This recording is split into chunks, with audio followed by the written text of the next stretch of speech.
नमस्कार, इंदू के चैनल में आपका स्वागत है। आज की कहानी है संघर्ष की रोशनी।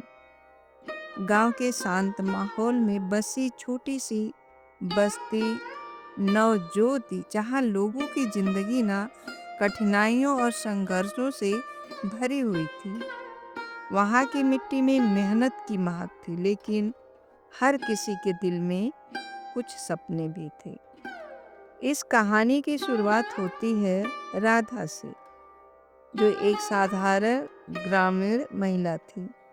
उसकी उम्र सिर्फ 35 साल की थी, लेकिन उसके चेहरे पर ना एक परिपक्वता और आंखों में एक चमक थी। राधा एक गरीब परिवार से ताल्लुक रखती थी। उसका पति बहुत मेहनती एक छोटे से किसान थे, जो कर्ज के बोझ तले दबा हुआ था। उनकी दो बेटियां थी, पायल और गुड़िया। राधा का जीवन खेतों और घर के कामों में गुजरता था। बारिश इस बार समय पर नहीं आई, लेकिन और उनके खेत खूब सूख गए थे। पूरे गांव में पानी की किल्लत थी। हर कोई परेशान था, लेकिन राधा के पास ना केवल परेशानी नहीं, बल्कि एक समाधान की सोच थी। गांव में एक तालाब हुआ करता था, जो अब सूख चुका था। राधा ने सोचा, अगर इस तालाब को दोबारा जीवित किया जाए तो यह पूरे गांव के लिए पानी का स्रोत बन सकता है।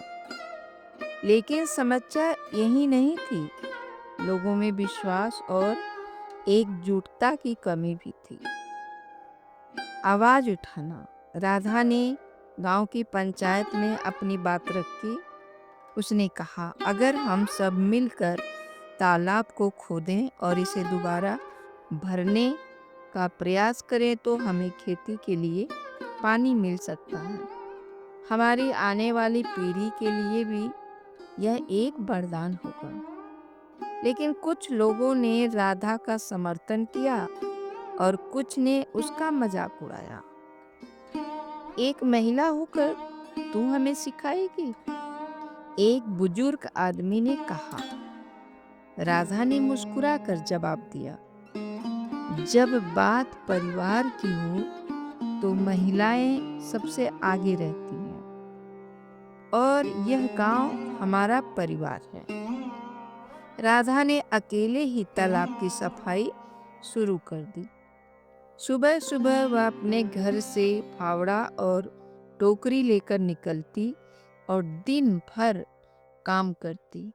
धीरे धीरे उसकी बेटियां पायल और गुड़िया भी उसका साथ देने लगी। गांव के कुछ युवा जो राधा की मेहनत से प्रभावित हुए, वे भी तालाब खोदने में जुट गए।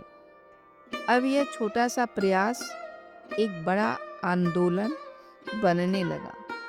गांव के बुजुर्ग, महिलाएं और यहाँ तक कि बच्चे भी इस काम में हाथ बटाने लगे। एक बहुत बड़ी चुनौती, लेकिन यह यात्रा यह आसान नहीं था।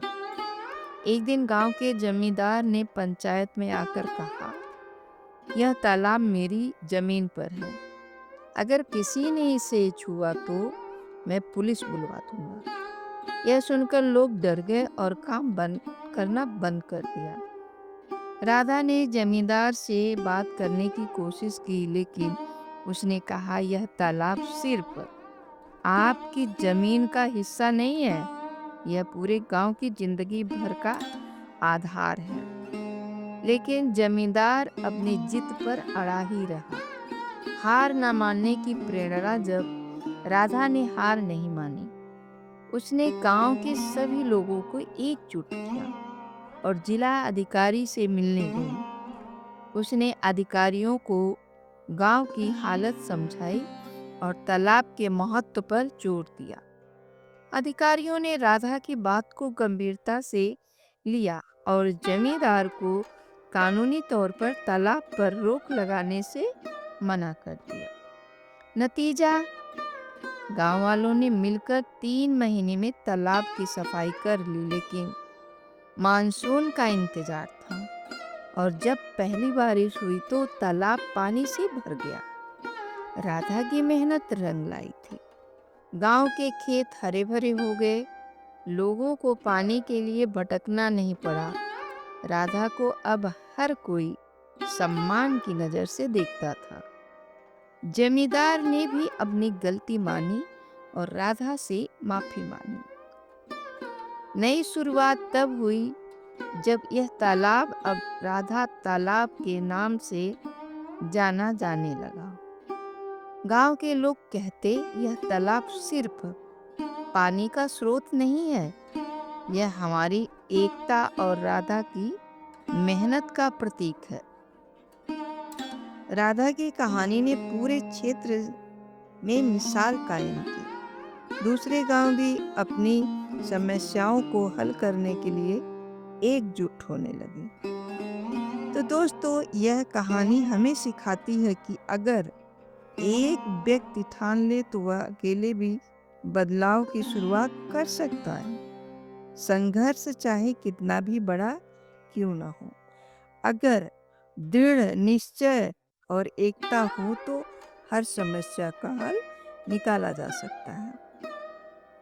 कहानी का अंत, अगर इसमें कोई बदलाव चाहिए तो बताएं और कमेंट करें कहानी कैसी लगी।